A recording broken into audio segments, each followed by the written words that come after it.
Nah, Jay, I can like this, man.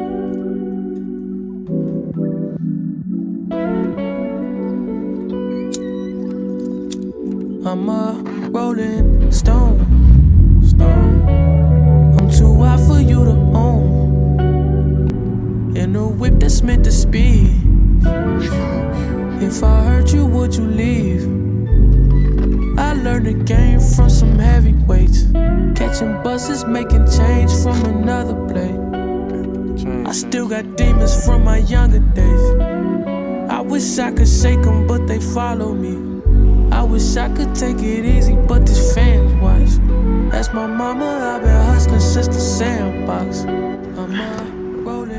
Alright guys, thought I'd make another video. Get straight to the point. Decided to get myself a little drink. If you know, you know. Anyway, I thought I'd do a little video on my top 5 mods for the 370Z that's under £100.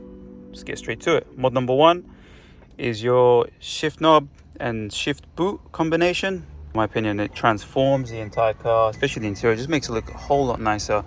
As we all know, the OEM 370Z shift knob is not the best. Even the Nismo ones are not so good either.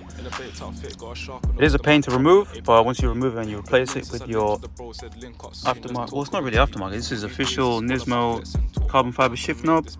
I even bought the little spacer thing, so it looks a bit more OEM. And you got to pair it with the Alcantara shift boot, just because, come on, you can't go wrong with Alcantara. You could get some like cheap Bride sort of looking ones. Obviously they're not official, but they do look nice. You can buy them from Amazon for quite cheap. This one specifically, I'll put a link in the description for it, and you guys can check it out. They do a whole bunch of things. They even do a retrim piece for your actual shifter surround, even your what do you even call this, armrest, your armrest cubby area, and even a shift boot for your handbrake, which, yeah, in my opinion, it looks great. So that's number 1.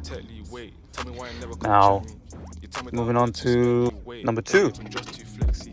I don't think I have to say much more. This is by far the best under £100 mod you can do to your car, in my opinion.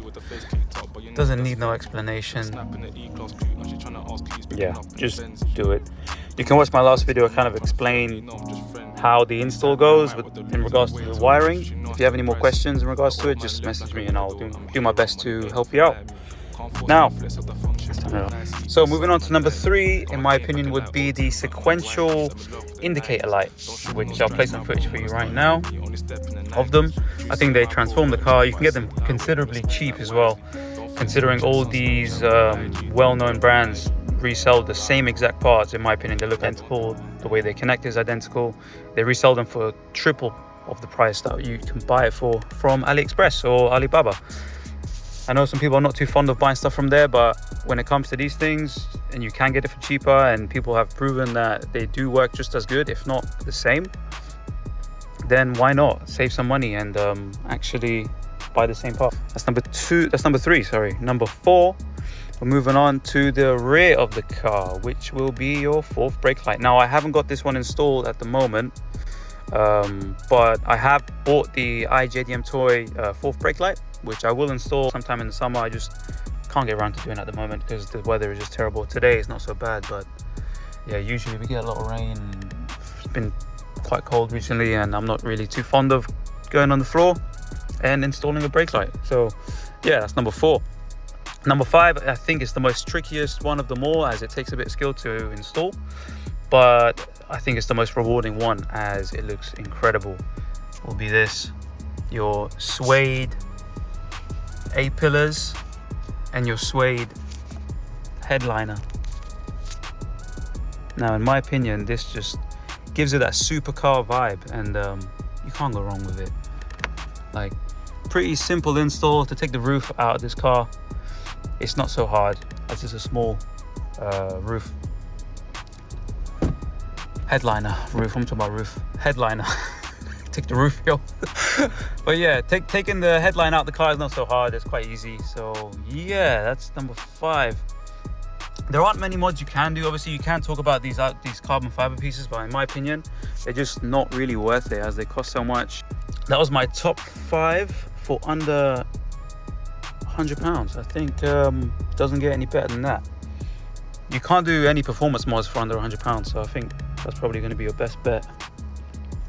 So yeah, if you enjoyed this video, kind of rambled on a little bit, but yeah, I might be posting some more in the future. I've got some other bits planned, but for the time being, anytime I have something interesting to post, or sometimes I want to get a bit creative, or whatever the case is, or I go to a meet or whatever, I may post a little video. If you guys liked actually that POV style video that I just done, let me know how it is. It was a bit uncomfortable as I bought this phone clamp. My god, it was destroying my nose.